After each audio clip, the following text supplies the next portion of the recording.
Gender identity, hot topic, right? Oh my gosh, give me a hot second before you start blasting me with all this political correctness, okay? I'm a parent. These are my kids. They're my children. I have my own culture. I have my own lens of reality. I have my own religion. My kids were born to me and my family. So the problem here is that parents are being told how to raise their children and then threatened that if they're not raising them according to this ideology, that they'll be taken away from them because it's going to be perceived as abuse. That's a huge issue. So gender identity in itself, in its roots, it's not a bad idea. In fact, it's about acceptance. It's about embrace. And that's what I love about, the school here, is that we accept those who are different. But we don't sit there and we don't force parents to teach a certain way or teach a certain idea. The fact is, we can't be dictators of people's mental health, or we can't be manipulators of their culture and their religion. We can't be violating that, especially in a world like Canada. I've come here from third world countries and from other countries that are all about forcing people to do certain things. So gender identity, wonderful. It's identifying as male, female, and quite recently, different species. The fact is, though, that I'm not against that subject. I'm not transphobic. I have a lot of friends who are trans, who are gay. I have nothing against anyone. I'm not judging them. But what I do have a problem with is the psychological damage it's causing to our children who are incapable of making such decisions. Children lack the ability for executive functioning skills and making executive functioning decisions before the ages of 24, 25 years of age. Before then, they're still exploring who they are, and they identify among their peers. They're emerging in their character and their personalities. How are we doing them a good thing or a service by making them question their very essence? It doesn't make sense to me. If a child is born with certain anatomy and a certain biology, we should just love and accept that child for who they're born to be. And then later on, when they're 24 or 25, and they've already celebrated, entire life is being told, you are good enough, you are worthy, you are wonderful, you don't have to change a thing to fit in, because you were designed to be set apart. And that your uniqueness, your differences, your abilities are what make you an amazing and individual person, rather than having to conform to a set of rules to be like everyone else. It's all that part of the conformity agenda. Again, we're back to sitting behind a desk, taking a test, and learning all of us the same thing at the same time. I feel like gender identity is the same thing. It's almost like cool now to try and identify as something different than what we are, because we want to fit in with this majority or this ideology that we are, not okay the way we are. That's where it doesn't sit well with me. The psychological damage and long-term ramifications of us dissociating children with their own essence, with who they're born to be, is a huge problem. It's huge. And the impact of it is going to be continued anxiety, depression, suicide. Everything is going to rise. Why? Because you're being told, yes, you're born a boy, but you can be a girl. You have that choice that you can make. It's too big of a choice.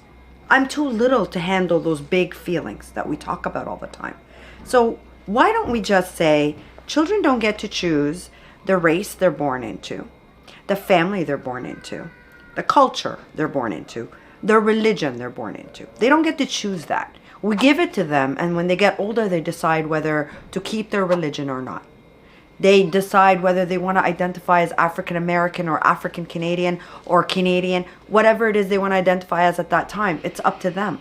But we don't debilitate them. We don't handicap them. We don't cut them off and tell them, no, if you don't choose at the age of 2 what race you are, then you're always going to be that race.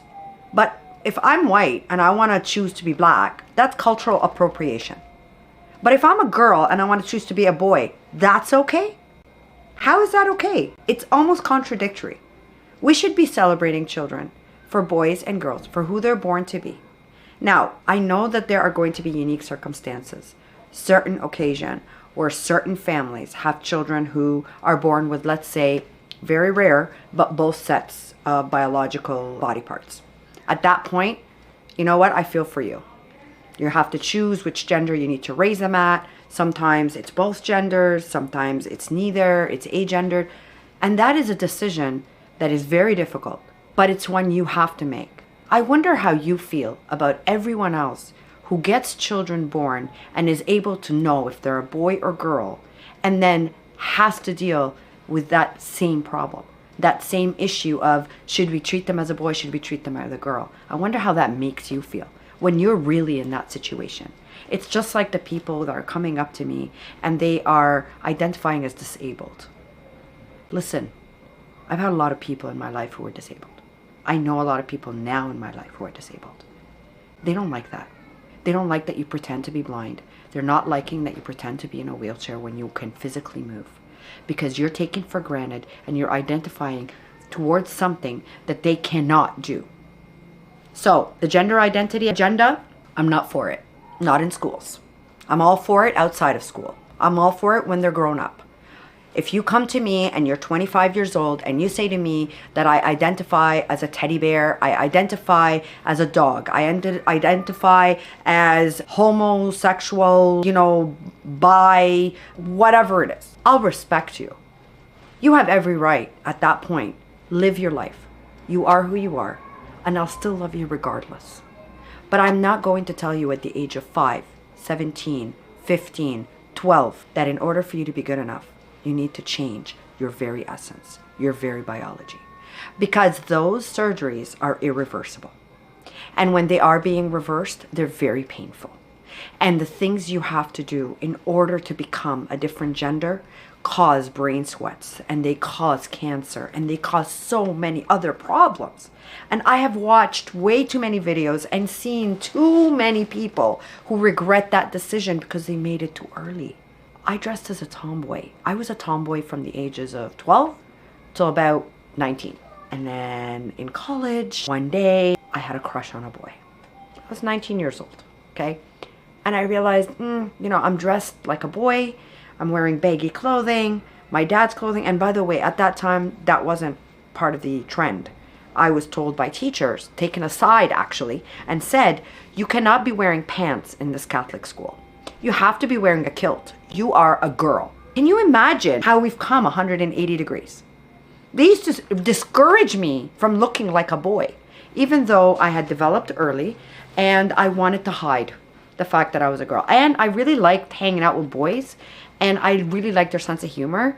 Girls to me were a little catty and they're a little vindictive. No offense. I really loved, different kinds of people, but for me, guys were more like laid back, they were chill, they were kind of my style. So I identified playing with them and working with them, but did I ever think to myself, oh God, I wish I was a boy?